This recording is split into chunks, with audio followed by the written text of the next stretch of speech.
कांग्रेस ने टिकट भी दी आपको, आपने कांग्रेस छोड़ दी। आज आप गुलाम नबी आज़ाद के खेमे में हैं, क्यों?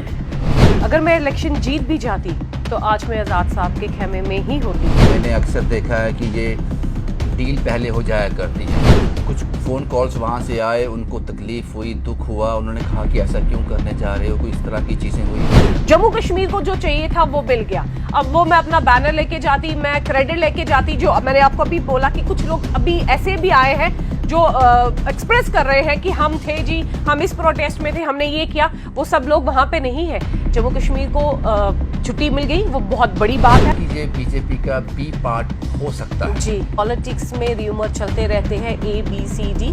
आने वाला वक्त ये बताएगा कि बी कौन है और सी कौन है। इतना गुरमीत कौर को मैं कच्चा सियासतदान समझ रहा हूँ, उतनी आप है नहीं। अपने अपने चैनल को जमीन से आसमान तक ले गए और आपको वो रिगार्ड ना मिले तो आप क्या करेंगे? हम आजाद साहब को साइड पर करके आप मेरे से क्वेश्चन करते हैं, मैं आपको पूछती हूँ, आपका चैनल आपको वो रिगार्ड ना दे तो आप? मैं आपको बता दूं Ravinder ji, within a week party का नाम भी लॉन्च हो जाएगा, साइन सिंबल भी आ जाएगा, तब हम आपको दोबारा इन्वाइट करेंगे।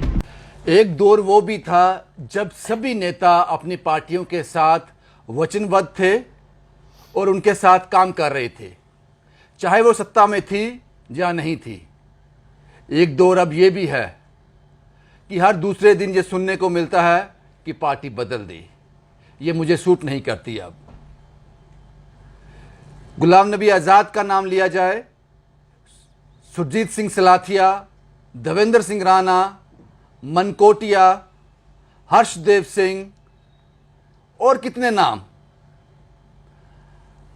सुरेंद्र चौधरी और कितने नाम, ये नाम सब जम्मू कश्मीर के हैं जिन्होंने अपने आप को बदला,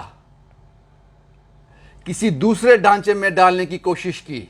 मजबूरियां पता नहीं क्या रही होंगी, बहुत बड़े दिमाग लगे होंगे पीछे, इसके पीछे बहुत बड़ा विचार हुआ होगा, उसके बाद ये फैसले लिए गए होंगे। लेकिन जम्मू कश्मीर में अब आम सी बात है। ये एक और चेहरा जिसको आप जानते हो, पहचानते हो, उन्होंने भी फैसला किया है कुछ देर पहले, कांग्रेस छोड़ दी इन्होंने। कांग्रेस में रहकर डीडीसी के चुनाव इन्होंने लड़े थे, लेकिन अब ये आजाद साहब के खेमे में हैं।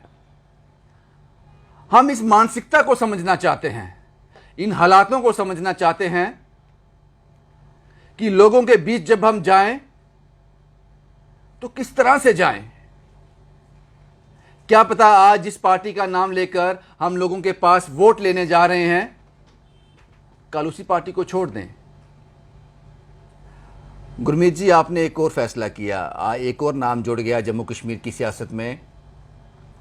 कांग्रेस ज्वाइन की थी आपने डीडीसी के इलेक्शन के दौरान और आपने कॉन्टेस्ट भी किया, कांग्रेस ने टिकट भी दी आपको, आपने कांग्रेस छोड़ दी। आज आप गुलाम नबी आज़ाद के खेमे में हैं, क्यों? पहले तो बहुत बहुत शुक्रिया रविंदर जी आपका, जो आप बहुत अहम बातें कर रहे हैं, मेरे को लगता है। मैंने कांग्रेस जब ज्वाइन की थी तब आपने बहुत सही कहा कि मैंने डीडीसी के इलेक्शन कॉन्टेस्ट किए थे कांग्रेस के मैंडेट से, और मैं उस चीज़ के लिए उनका रिगार्ड करती हूँ। उन्होंने मेरे को मैंडेट दिया, मैंने उनके कांग्रेस के मैंडेट से इलेक्शन कॉन्टेस्ट की। अगर मैं इलेक्शन जीत भी जाती तो आज मैं आज़ाद साहब के खेमे में ही होती, बिकॉज जब मैंने कांग्रेस ज्वाइन की थी, कांग्रेस के मैंडेट से इलेक्शन लड़ी थी, तब आज़ाद साहब कांग्रेस में थे। हमें आज़ाद साहब की आइडियोलॉजी के साथ चलना पसंद था और हमें नहीं पता था कि बीच में क्या है। मैं तब फ्रेशर थी, मेरे को तो उन्होंने मैंडेट दिया, मैंने कॉन्टेस्ट किया वहाँ से, बट हमें ये था कि कांग्रेस में आज़ाद साहब है, आज़ाद साहब से ही कांग्रेस थी, ये हम सब बखूबी जानते हैं। बिकॉज जो आज़ाद साहब का सीएम का टेन्योर है वो आज भी सुनहरी अक्षरों में लिखा गया है, वो बखूबी दुनिया जानती है और लोगों को लगता है वो एक ऐसा चेहरा है, नेशनल लीडर है, उनमें वो क्वालिटीज़ है, हर लीडर में होती है, पर एक काम करने का जज्बा, जो लोगों के लिए काम किया जाता है, जो लोगों की आवाज़ बन के आगे आते हैं, वो चंद चेहरे होते हैं। उन चेहरों में से चेहरा आज़ाद साहब का है। उन्होंने आपको कांटेक्ट किया या आपने अप्रोच कर कर वहां तक पहुंचे? देखिए रविंदर जी, मैं जो भी बोलूंगी मैं ऑनेस्टली बोलूंगी, बिकॉज मेरा वो झूठ के पिलरों के साथ चलना आज तक प्रिंसिपल नहीं था, ना ही आगे रहेगा। नो डाउट आई एडमायर आज़ाद साहब, मैं एडमायर करती हूँ आज़ाद साहब को, बट आज़ाद साहब जब कांग्रेस उन्होंने छोड़ी तो हम सोच रहे थे कि अब हमें क्या करना है, बट ऑनेस्टली आज़ाद साहब को लगता था कि मेरे में वो कैलिबर है, मेरे में वो चीज़ है जो आज़ाद साहब में है, लोगों की सेवा करना, लोगों की आवाज़ बना। तो वहां से ही हमें अप्रोच आया था, तभी मैंने अपने कदम आगे बढ़ाए थे। फैसला आसान था या इसमें थोड़ा विचार करना पड़ा, सोचना समझना पड़ा, या आप पहले से ये चाहते थे? देखिए, फैसला करना, कोई भी फैसला अगर करना हो तो वो मुश्किल होता है। ये नहीं है, मैंने कांग्रेस के मैंडेट से इलेक्शन लड़ी थी और मेरे लिए ये इतना आसान नहीं था, बिकॉज मैंने वहां पे अपना टाइम दिया था। जो एक सच्चा इंसान किसी चीज के साथ चलता है कहीं ना दिल में रहता है। बट आजाद साहब ने जब अप्रोच किया, लोगों की आवाज बनना था, लोगों के काम करना था, तो जब वहां से अप्रोच आई तो मेरे को लगा कि मैं अभी सोच रही थी, मेरे को थोड़ी सी आसानी होगी कि उन्होंने मेरे को अप्रोच किया तो मेरे लिए फैसला लेना आसान हो गया। और उसमें बहुत बड़ी बात ही होती है अविंदर जी, मैं अकेली नहीं हूं, मेरे साथ अवाम है, मेरे साथ लोग हैं, और लोगों से पहले हमने विचार किए, लोगों से डायलॉग किए, बातचीत की, लोगों की भी अनुमति थी, उनका कंसेंट था कि मैडम अब आपको आजाद साहब के साथ जाना चाहिए, बिकॉज जो जम्मू कश्मीर की डेवलपमेंट है वो आजाद साहब के हाथों में है। आजाद साहब के बिना ये कोई भी नहीं कर सकता। जो मैंडेट आपको डीडीसी के इलेक्शन के दौरान दिया गया जी, उसमें अहम भूमिका रमन बल्ला साहब की थी जी, जब आपने ये शिफ्ट किया, जी, कुछ फ़ोन कॉल्स वहाँ से आए, उनको तकलीफ हुई, दुख हुआ, उन्होंने कहा कि ऐसा क्यों करने जा रहे हो, कोई इस तरह की चीज़ें हुई कुछ? नहीं, एज सच तो कुछ नहीं हुआ, बिकॉज वो थोड़ा बिजी थे और ऑन स्पॉट ही ऐसा हो गया कि हमें डिसीजन लेना पड़ा और हमें वहां पे मूव करना पड़ा। हाँ, हर इंसान को अगर दुख तो होता है, अगर कहीं किसी ने थोड़ा समय बिताया हो या रहा हो, वो चाहे आप हो, चाहे ABCD कोई भी हो, वो होता है। बट अगर किसी कई अच्छी शुरुआत करी, क्योंकि ये हमने पर्सनल अपने बेनिफिट के लिए नहीं किया, लोगों की आवाज बनना है, लोगों के काम करना, जब आवाम के लिए कुछ करना पड़े तो कभी कभी डिसीजंस लेने पड़ते हैं, तो शायद वही सिचुएशन हमारे पे भी आई होगी। गुरमीत जी, यही सिर्फ एक कारण था कि गुलाम नबी आज़ाद ने पार्टी को अलविदा कह दिया या पार्टी ने गुलाम नबी आज़ाद को अलविदा कह दिया, सिर्फ यही एक कारण था या कोई और कारण भी था कांग्रेस छोड़ने का? नहीं, कांग्रेस छोड़ने का मैंने आज तक कभी सोचा नहीं था। मैंने ये नहीं सोचा था कि मैं आज इस पार्टी में हूं, कल किसी और में हो जाऊंगी, बट हालात ऐसे थे कि मैंने आपको पहले ही कहा कि कांग्रेस आजाद साहब के साथ खड़ी थी, क्योंकि आजाद साहब का एक रुतबा है, एक उनकी आइडियोलॉजी है, लोग उनको एडमायर करते हैं, वो लोगों की चाहत है। अब आप देख सकते हैं जब उनकी फर्स्ट रैली जम्मू कश्मीर में हुई, जो जम्मू में रैली हुई, कितना जन सैलाब वहां पे था, तो कहीं ना कहीं तो आजाद साहब के साथ लोग हैं। तो आजाद साहब के साथ एक काम करने का मेरे को लगता है उनमें एक काम करने का एक जज्बा है, और शायद यही एक मेरा, आपने पहले भी बहुत सारे इंटरव्यू, कांग्रेस में नहीं है। नहीं, कांग्रेस में ये नहीं है। कांग्रेस में देखो, जो लीडरशिप है, जो कांग्रेस की मेन लीडरशिप है, वो दिल्ली में है, ये सब हम जानते हैं, बट कहीं ना कहीं ऐसी कमियां हैं जो कहीं ना कहीं रिस्ट्रिक्शंस लगा के रखती हैं, और मेरे को काम करना है, हमें मासेस में है, हम लोगों के, जम्मू कश्मीर की जो जनता है, इनको काम चाहिए, छोटे छोटे इनके मुद्दे हैं।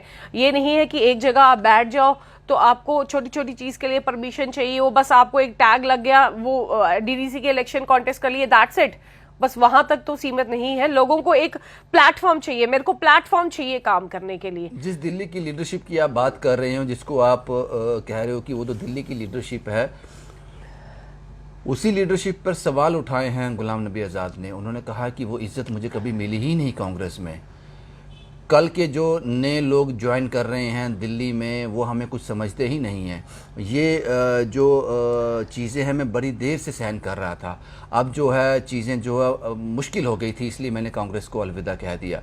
क्या लगता है कि आपको इस पे क्या कहना चाहेंगे कि वो जो आज़ाद साहब ने जो एलिगेशन कांग्रेस पे लगाए हैं वो कितने सही हो सकते हैं?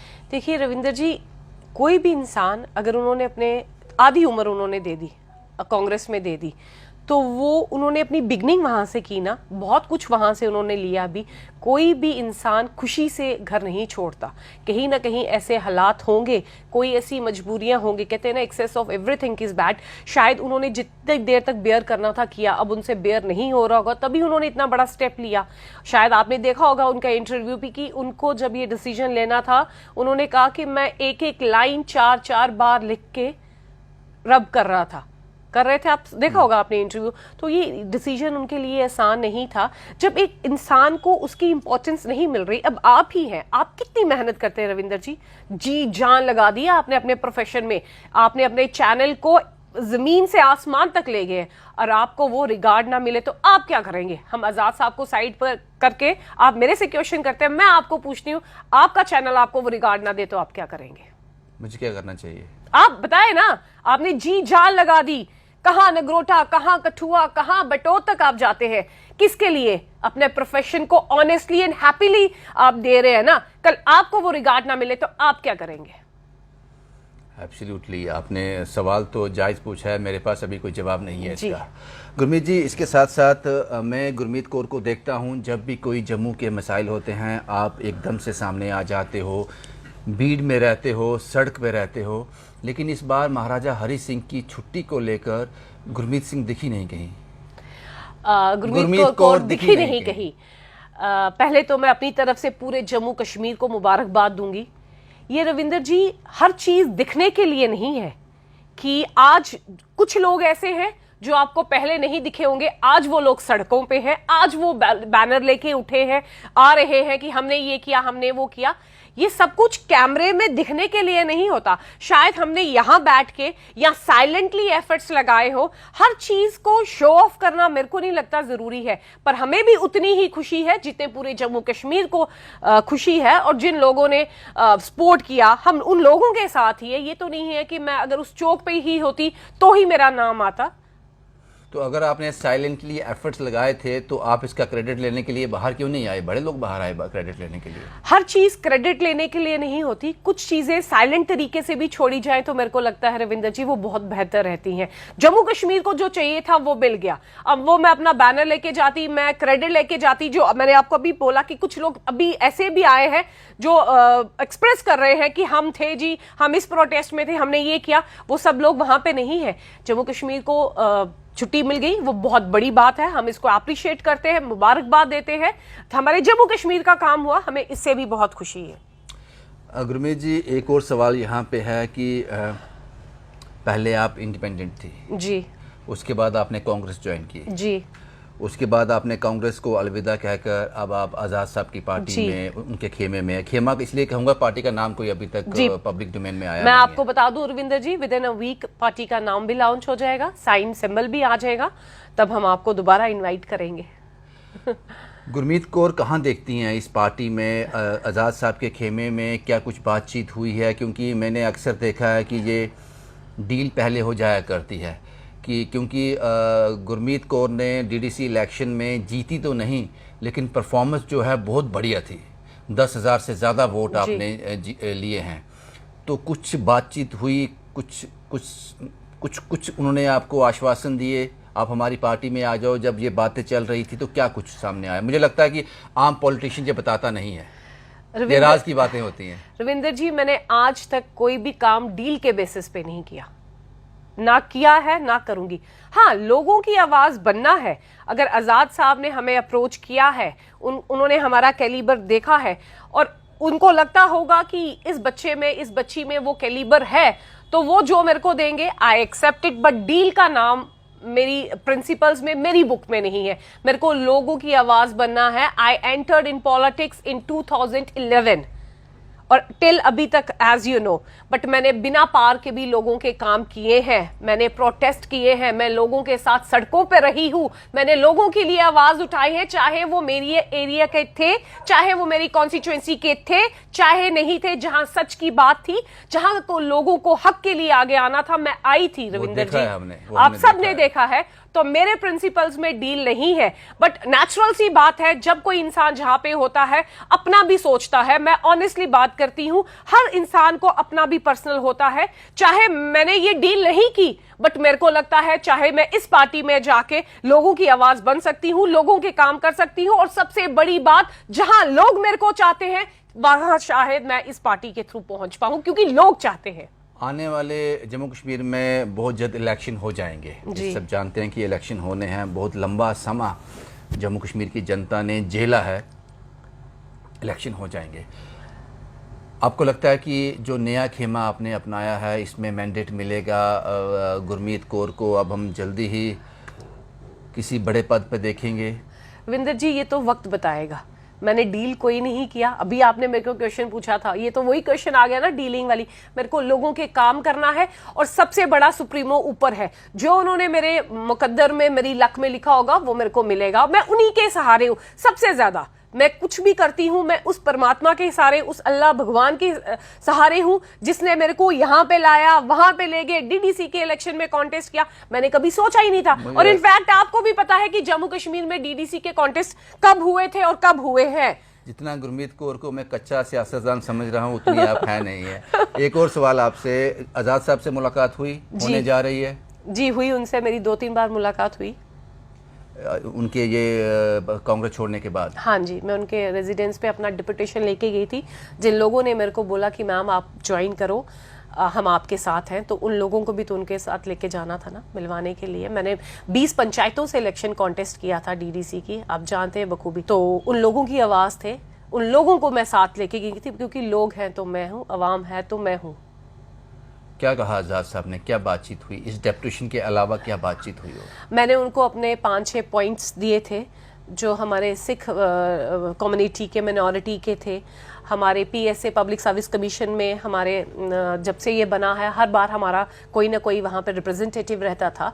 इस बार वो नहीं था। पंजाबी लैंग्वेज के लिए हमने किया, POKJ रिफ्यूजीज़ के लिए किया, और सबसे अहम मेरा मुद्दा था कि जो हमारे बच्चे इंटरव्यू के लिए जाते हैं, एग्ज़ाम्स के लिए जाते हैं, उनमें हमारे जो 5 ककार है उनके लिए हंगामा होता है। मैंने वो अपने मेमोरेंडम दिए। मैं जैसे एक मुलाकात के लिए गई थी, हमारे लोगों के ये मुद्दे थे, मैंने उनके आगे ये रखे थे। अल्ताफ बुखारी की पार्टी हो या अभी जो हाल ही में गुलाम नबी आज़ाद का जो नया खेमा तैयार होने जा रहा है, इसकी बात की जाए जी, तो ये कहा जाता है कि ये बीजेपी का बी पार्ट हो सकता है। जी, क्या लगता है आपको?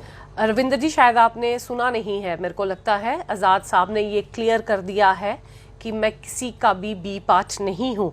और वैसे भी ये पॉलिटिक्स में र्यूमर चलते रहते हैं, ABCD। आने वाला वक्त ये बताएगा कि बी कौन है और सी कौन है। अभी तक तो आज़ाद साहब ने ये क्लियर कर दिया है अपने शब्दों में कि मैं इंडिपेंडेंट हूँ और इंडिपेंडेंटली ही काम करेंगे। शुक्रिया गुरमीत जी, हमसे ये सारी जानकारी साझा करने के लिए। आज मुझे वो लाइन्स याद आ रही हैं जब देवेंद्र सिंह राणा ने भारतीय जनता पार्टी का दामन थामा था तो उमर अब्दुल्ला बहुत परेशान हुए थे। उनका एक स्टेटमेंट आया था, उन्होंने कहा था कि सियासत में कोई भी परमानेंट दुश्मन नहीं है और कोई भी परमानेंट दोस्त नहीं है, सिर्फ और सिर्फ पर्सनल इंटरेस्ट होता है। इसलिए मैंने इन सब चेहरों के नाम आपको बताए जिन्होंने अपनी पार्टी को छोड़कर दूसरी पार्टी ज्वाइन कर ली, हालात चाहे कोई भी रहे हों। गुरमीत कौर का नाम भी उसमें अब जुड़ गया है। अब जब हम गुरमीत कौर से जब भी इंटरव्यू करेंगे, ये नहीं कहेंगे कि कांग्रेस की लीडर, वो एक नया नाम सामने आएगा जल्द ही, लेकिन अभी के लिए ये कह सकते हैं कि गुरमीत कौर अब गुलाम नबी आज़ाद के खेमे से हैं। शुभम कुमार के साथ Ravindra Singh, the state sentinel के लिए।